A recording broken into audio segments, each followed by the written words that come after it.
Hello everybody, Sultan from Sultan Plays here. I'm taking over the channel today, and thank you to Games Workshop for sending through Farsight in this awesome boarding patrol box. You get some cool stuff in here, you get some crisis suits, some fire warriors, and the main event, Farsight himself.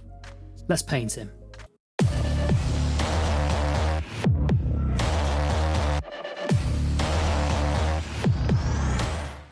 So as Winters has let me loose on the channel once again, it seems only right that we make one of the coolest characters in 40k. Looking at his new sprues, there's a lot to like. He's got a tactical rock, he's got some trees, he's got his old-fashioned shield thing from the old model. It's all good. On this other little sprue, the Dawn Blade seems to have gotten a lot bigger. There's some parchment, some more trees. Yeah, I'd say I'm pretty happy with how this guy's gonna look. Now I'm going to caveat what I'm about to say by saying that I think the sculptor of the initial model has done an outstanding job. The end result is amazing and Farsight has never looked cooler.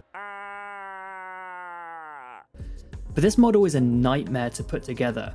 I had real issues specifically with the arms. They're on these weird gyro things, and initially they seem to go in, but then after a while the plastic starts to weaken and they fall out, and yeah, it's just not the best experience. I spent so long trying to get this right arm specifically on, and the sword was just a bit too heavy for it, so the minute I got the arm seated and put the sword on, the arm fell off again. But no problem, it's alright, I got there, I took off this armor panel, I tried again, I put the arm back in, and I thought I was happy, and then the arm pushed straight through the socket, and I had to fix the socket. But it's alright, third time's the charm. We'll get the arm on, we'll reinforce everything, we'll give everything a chance to dry, and we're golden. Excellent. So we're going to put them on. Oh, for... Okay, so I did get the arm on eventually, but one of the key things I noticed is actually slightly wrong in instructions is how this shoulder plate goes on. It doesn't go directly flat like it says so, it goes on the corner. So, you know, that'll hopefully make your lives easier. These also fall off a lot, but once they're on, they are on. That's enough about the building. That was the worst part. Luckily, painting was a joy. I started by spraying in black, and then I broke out the airbrush for the next couple of stages. You by no means have to use an airbrush here. You can use dry brushing, you can do thin layers of paint. There are so many other options. I just have an airbrush, so I'm gonna use it. I'm starting off with Rhinox Hide, and then moving up through Corn Red and Evil Sun Scarlet. Nice and easy, and we get everything here. We get the shade all the way through to the main armor color and a little bit of a highlight. For those of you who've seen me on Winter's channel before using my Blood Angels, this is how I used to paint them, but I used dry brushing, and it doesn't look too different. The airbrush is just a little bit smoother. And here's how it is after those 3 steps. Looking good, great foundation for what we've got to do next. For the support structure, I'm going to use Panzer Grey. It's just a really nice dark grey paint, and it means I don't have to start at black and layer up. I just use this. It's a really versatile colour. I use it for my tanks. I use it for sometimes the joints in Space Marines armour. It's just brilliant, and it did really well here. For the next step, we're going to use Enamel Panel Liner. This is black and it's from Tamiya. It's a little bit messy, and I do recommend you gloss varnish before doing this. I never seem to, even though I always recommend it. But I'm not to be trusted, am I? No, sir. Because I'm just really lazy and I don't mind it being messy. But if you want it clean, use a gloss varnish. It will run into the recesses even nicer than it is doing here. I don't mind a little bit of overspill because it's somewhat realistic. It's a really nice cheat to get the shading done quickly without having to use tons of time to get the black lining in, which is always a nice effect, but my hands hurt at the end because it takes ages. Quick reminder that I have my own channel, and I'd really appreciate it if you came over and take a look. It has doggos and minis. What else could you want? As you can see, we're onto the whites now, and I'm actually using Vallejo Pale Grey Blue, or Pale Blue Grey, I can never remember, but it's one of my favourite paints. It's roughly equivalent to Celestra Grey from Citadel, but it doesn't dry out on you after 5 minutes. No, I don't want to talk about it, I don't need a therapist, I'm just going to switch paints, and that'll be the end of it. Anyway, if you're going to paint white, I don't recommend starting at white. Start at a grey or an off-white, because then you can highlight with pure white and it ends up looking even brighter. And you're not spending loads of time layering white over a darker surface, because that's a nightmare. This paint that I've mentioned is brilliant, and layers over anything in at least 2 coats. I didn't really follow the box art here, I just did what I thought was cool, and also based it a little bit on my older Farsight model, who we'll see in a bit for a size comparison.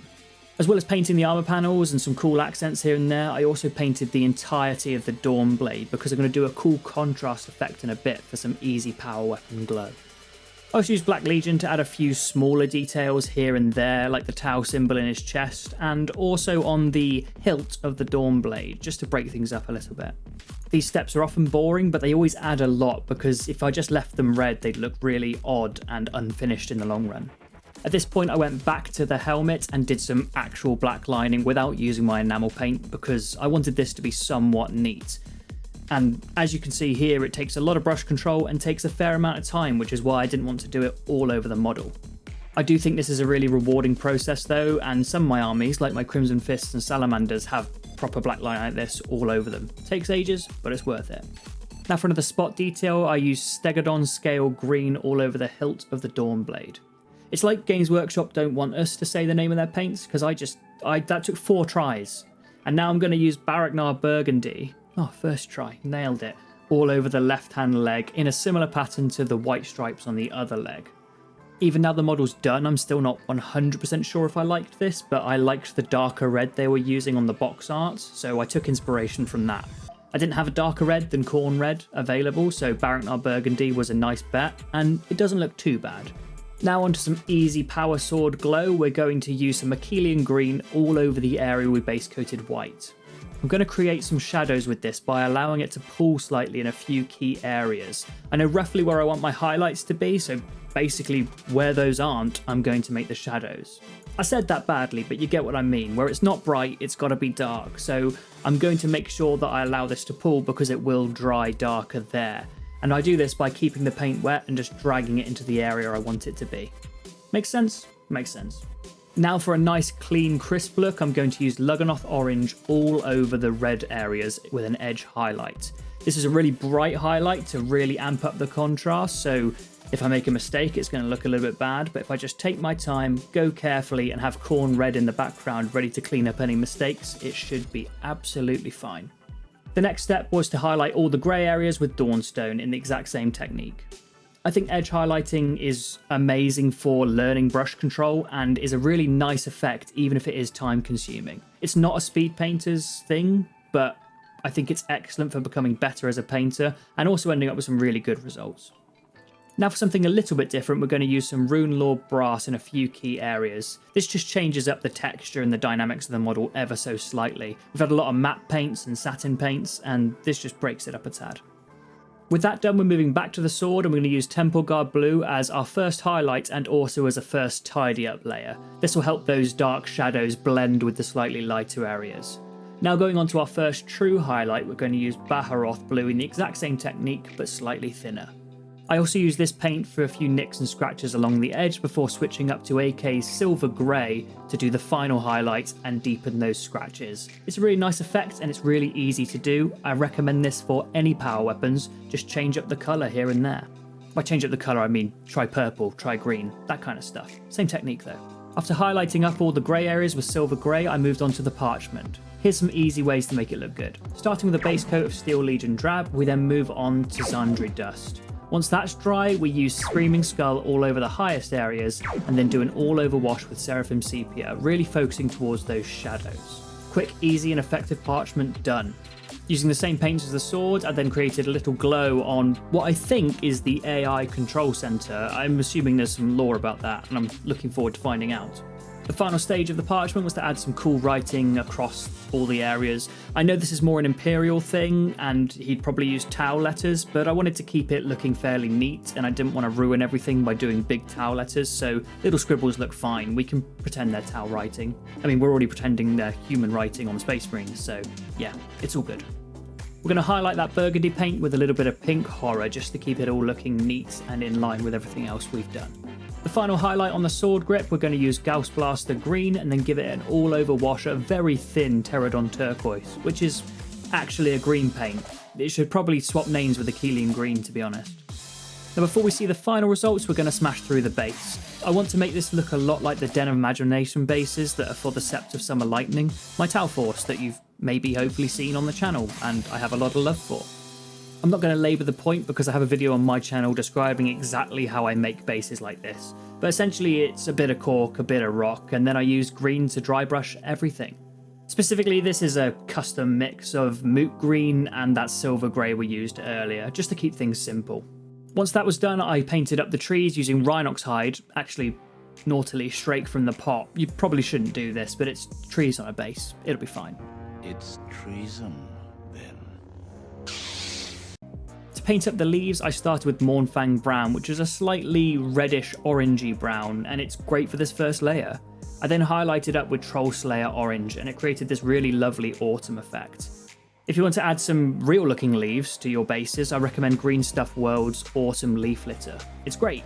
I now tidied up the base and prepared to add Farsight to it by scratching up the surface so the super glue would adhere. I snapped him in place and I am happy with how this guy looks. It is awesome. Let's see how he compares to his old self. Yeah, that's a bit of a glow up. The old model's good and looks even better thanks to this slaughter base from March of War. Cheers, James. But this new sculpt is just leagues above what he used to be. Yes, it's a pain to build, but it's not fine cast and it paints like a dream. I highly recommend, if you have any interest at all, picking this guy up when he comes out standalone. Right now you can only get him in the boarding patrol box, so thanks Games Workshop for sending that through, and we've got to see what the new guy looks like with the 8. Legendary. Anyway, I've been Sam. Check me out on Sultan Plays. See you next time.